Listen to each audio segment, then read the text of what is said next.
Hey guys, how y'all doing on this Sunday evening? This is the Club of the Man 1993, and yes, I am back. I was gone for a week-long business trip out in Las Vegas. This is the first video that I am recording since I've returned. I will be going live tonight also to review AEW Dynamite, but this is the very first video I've done since leaving for my trip last Sunday. This is a random video. This is, well, something I've kind of done before, but it's been a while since I've had to do one of these. I can't remember who the last one was, but just a video of my thoughts in regarding a death of somebody famous. Usually it's been for a baseball player, so I've done so far on this channel. This time, though, it's not. It's actually for an actor. One that kind of holds a special place in my heart in some ways. And that is Bob Saget, who, to me, was best known for his role, of course, as Danny Tanner on Full House.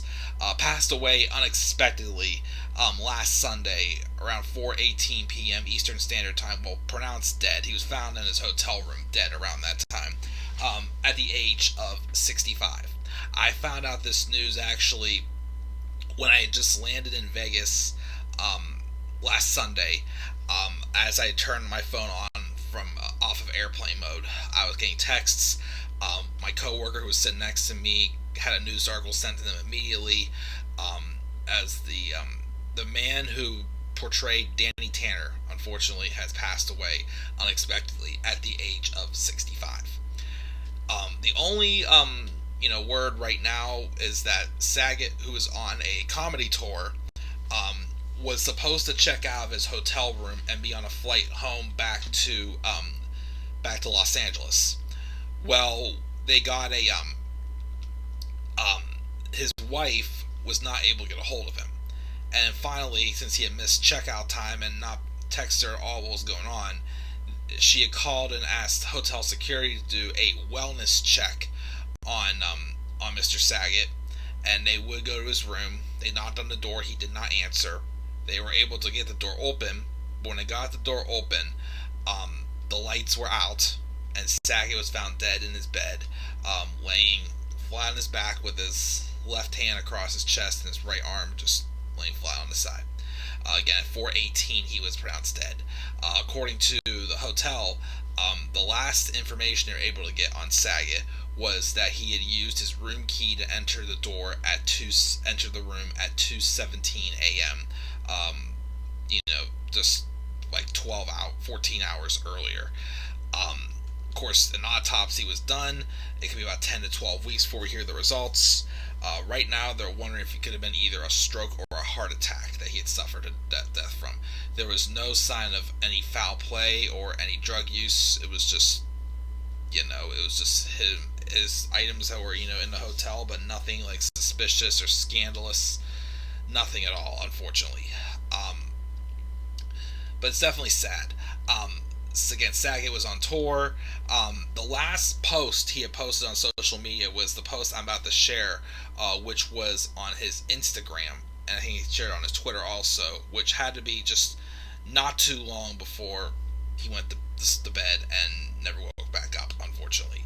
Because they are saying right now he did die in his sleep.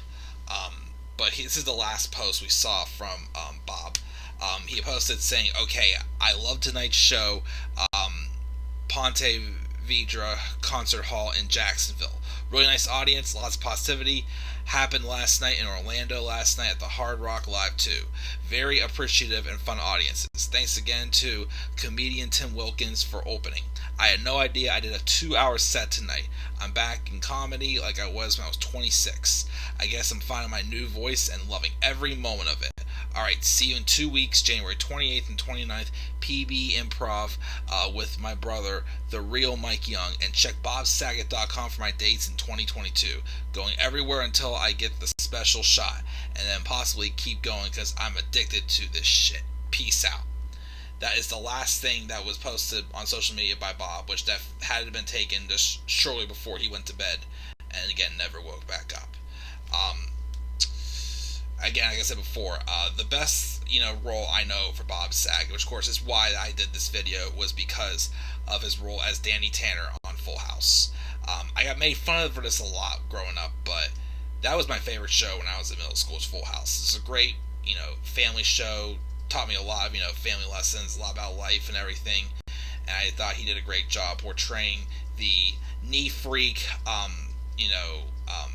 overprotective father who packed the coast during lunch, but a great, TV host and just a great father and a great friend to Uncle Jesse and Joey and the rest of his family, of course, as a character. He's also known for being the host of America's Funniest Home Videos for quite a while. And the only other thing I could think of that I remember seeing Saget in was in an episode of Law & Order Special Victims Unit in Season 8. He played a guy named Glenn Shields, I believe his name was. He was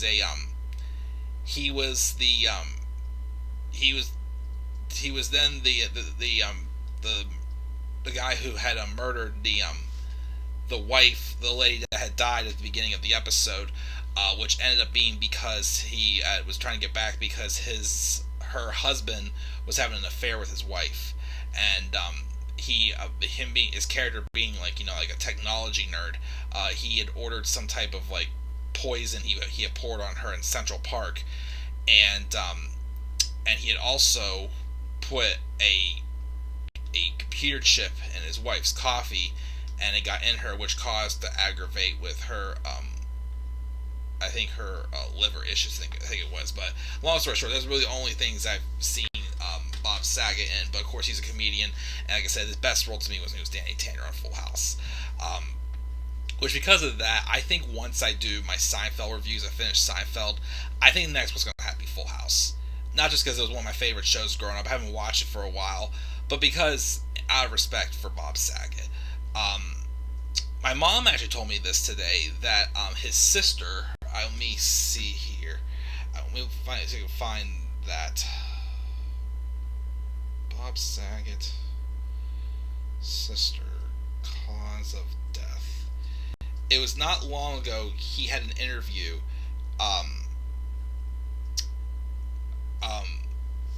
talking about his sister. I think two of his sisters, one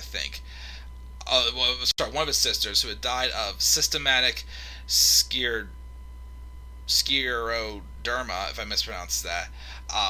And I guess, it still, got to him. And my mom said when she saw an interview he had probably about a month ago, I think it was, before he had died, that he was still very emotional and upset about his sister dying from this very rare disease, that a show he would do here and there, all the money he made from the show would go towards, donation to, help find a cure for that disease that he did for his sister, which I thought was nice.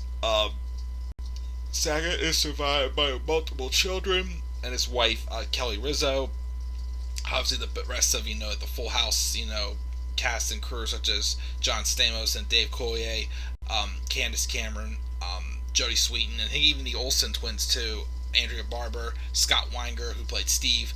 They're all, definitely leaving their thoughts, as they're definitely, heartbroken and saddened by this very sudden loss. I know I had heard recently also that Saget had tested positive for the virus last month, but no one thinks that had any sort of impact on his death at all whatsoever. So it's definitely going to be a while till we hear about the final cause of death for Bob. But like I said, definitely very sad news, as Danny Tanner was called to heaven at the age of 65.